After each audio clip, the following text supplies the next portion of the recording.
okujaguza emyaka 25 ya Kyamuhunga People's Sacco Chaps okubiro muri butare Kyamuhunga kubiro ko mutano ahi batandikire no kutera bandi y'amaho kushemeza abantu.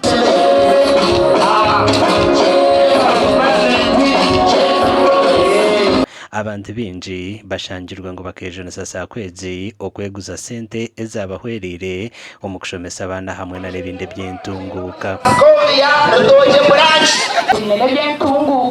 Kurunda hamuntu wa hansi mwahurira mu haro no kutandikira mutware etano mwene kimaisa ekwatiyeho kurunda hamuntu wa hansi kusya aha muntu weno wa burisho kugira ngo tubase kwegisa.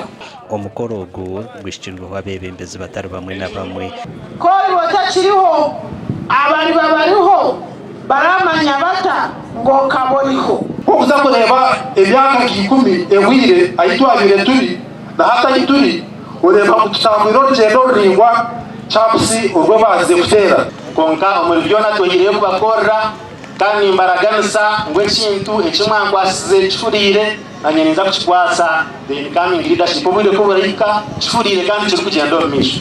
aha mukoro ogu bamemba bahangwire ente embuzi emafarasi n'ebindi biconco ahi basimire sako okubijuka kandi RDC ashabire sako ezindi okwegera hari Chaps. Ambaye harimo sako zinyinjo mu Bushenyi ezirya kitanda deathbed nambaye nazo tuyontu zirwanaho kwihuza empiha tuzirwanaho kuzitereza system zikonka Chaps ebire cyo kureberaho aba members n'abatakagiremo okugumisereza n'ikirungi kandi wabikajoka kunde kintu cyawe no basa kuhika apanguzi.